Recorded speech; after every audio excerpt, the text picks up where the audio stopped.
Delhi blast પછી ગુજરાતના સરહદી જિલ્લાઓમાં સઘન સુરક્ષા વ્યવસ્થા ગોઠવી દેવામાં આવી છે। વાવ થરાદ જિલ્લામાં પોલીસ ચેકિંગ કરી રહી છે। બાવસરી બોર્ડર પર સજ્જડ સુરક્ષા વ્યવસ્થા ગોઠવાઈ। રાજસ્થાનથી આવતા વાહનોનું ચેકિંગ કરાઈ રહ્યું છે। તો દિલ્હીમાં જે બ્લાસ્ટ થયો એ બ્લાસ્ટ બાદ ગુજરાતમાં સુરક્ષા વ્યવસ્થા વધારી દેવામાં આવી છે। ચુસ્ત સુરક્ષા વ્યવસ્થાની વચ્ચે સઘન ચેકિંગ પણ કરાઈ રહ્યું છે। આ દ્રશ્ય તમારી ટીવી સ્ક્રીન પર વાવ થરાદ જિલ્લાથી સામે આવ્યા છે કે જ્યાં પોલીસ ચેકિંગ કરી રહી છે। માવસરી બોર્ડર પર સજ્જડ સુરક્ષા વ્યવસ્થા ગોઠવી દેવામાં આવી છે। ગુજરાતમાં પ્રવેશતા તમામ વાહનોનું ચેકિંગ કરાઈ રહ્યું છે।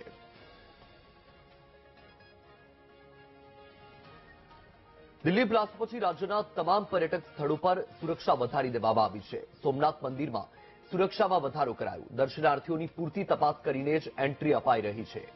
એલસીબી, એસઓજી, ડોગ સ્ક્વોડની ટીમ સતત ચેકિંગ કરી રહી છે। સોમનાથના તમામ રૂટ, તમામ જે આવતા વાહનો છે તેની તપાસ થઈ રહી છે। દરિયામાં મરીન પોલીસ અને કોસ્ટગાર્ડ પણ ખડે પગે।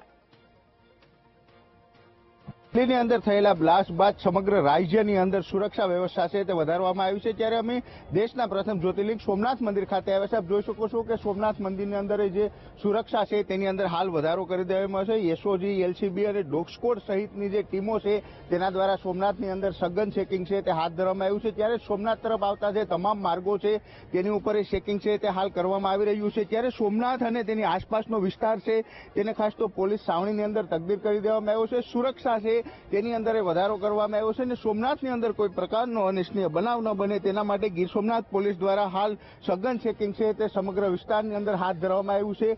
ખાસ તો સોમનાથ પાર્કિંગ હોય, સોમનાથ મંદિર હોય, તમામ જગ્યા ઉપર પોલીસ દ્વારા અલગ અલગ ટીમો બનાવી અને ચેકિંગનો ધમધમાટ છે તે હાલ શરૂ કરવામાં આવ્યો છે। હાલ કોઈ અનિચ્છનીય બનાવ સોમનાથમાં ન બને, આમ તો ઝેટપટ કેટેગરીની અંદર સોમનાથ મંદિર આવતું હોય છે, પરંતુ સોમનાથની સુરક્ષાની અંદર હાલ પૂરતો જે વધારો છે તે હાલ કરવામાં આવી રહ્યો છે।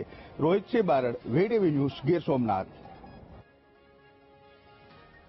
દિલ્હી બ્લાસ્ટ પછી રાજ્યના યાત્રાધામોમાં સુરક્ષા વધારી દેવામાં આવી છે। યાત્રાધામ શામળાજીમાં ચુસ્ત પોલીસ બંદોબસ્ત ગોઠવાયો। મંદિર પરિસરમાં એસઆરપી અને પોલીસના જવાનો ખડે પગે। મંદિરમાં દર્શન માટે આવતા ભક્તોનું ચેકિંગ કરાઈ રહ્યું છે। સઘન સુરક્ષા વ્યવસ્થા વચ્ચે દર્શનાર્થીઓને અપાઈ રહી છે એન્ટ્રી।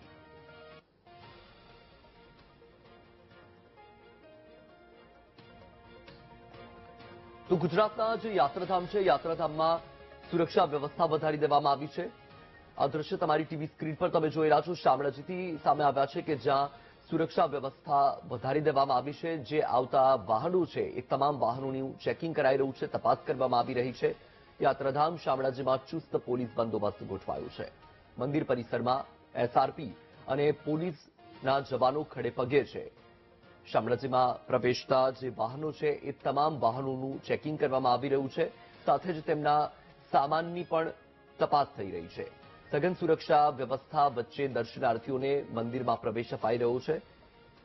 યાત્રાધામ શામળાજી ખાતે મોટી સંખ્યામાં દર્શનાર્થીઓ દર્શન કરવા માટે આવતા હોય છે। ન માત્ર ગુજરાત પરંતુ અન્ય રાજ્યમાંથી પણ યાત્રાધામ શામળાજીમાં દર્શનાર્થીઓ આવતા હોય છે। ત્યારે દિલ્હીમાં જે આ બ્લાસ્ટ થયું છે, બ્લાસ્ટ બાદ ગુજરાત પોલીસ એક્શન મોડમાં આવી ગઈ છે અને સઘન તપાસ કરાઈ રહી છે। શામળાજી ખાતે તમામ જે વાહનો છે એ વાહનોની તપાસ કરવામાં આવી રહી છે।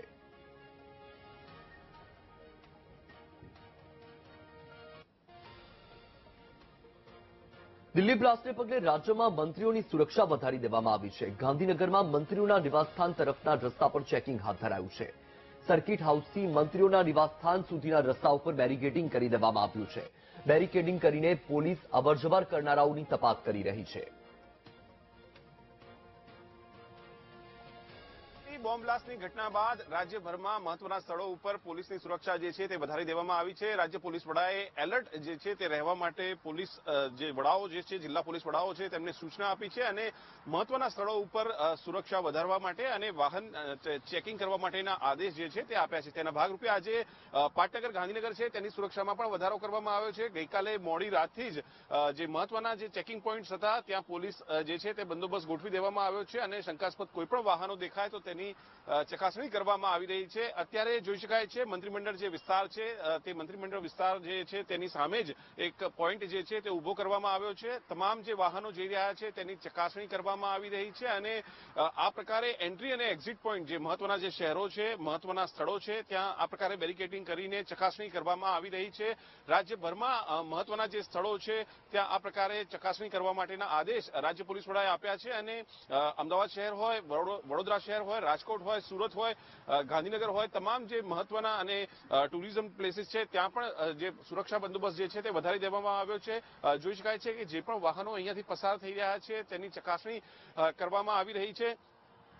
પાટનગર ગાંધીનગરની જો વાત કરવામાં આવે તો અક્ષરધામ મંત્રીમંડળ વિસ્તાર સચિવાલય તમામ સ્થળો ઉપર સુરક્ષા વ્યવસ્થા છે તે વધારી દેવામાં આવી છે. મહત્વનું છે કે રાજ્ય પોલીસ વડાએ ગઈકાલે મોડી રાત્રે જ આ પ્રકારે તમામ જિલ્લા પોલીસ વડાઓ જે પોલીસ કમિશનરો છે તેમને સુરક્ષા સઘન કરવા માટેના આદેશ આપ્યા હતા. કેમેરામેન શાયદ શર્મા સાથે મેહુલ દેસાઈ, ગાંધીનગર.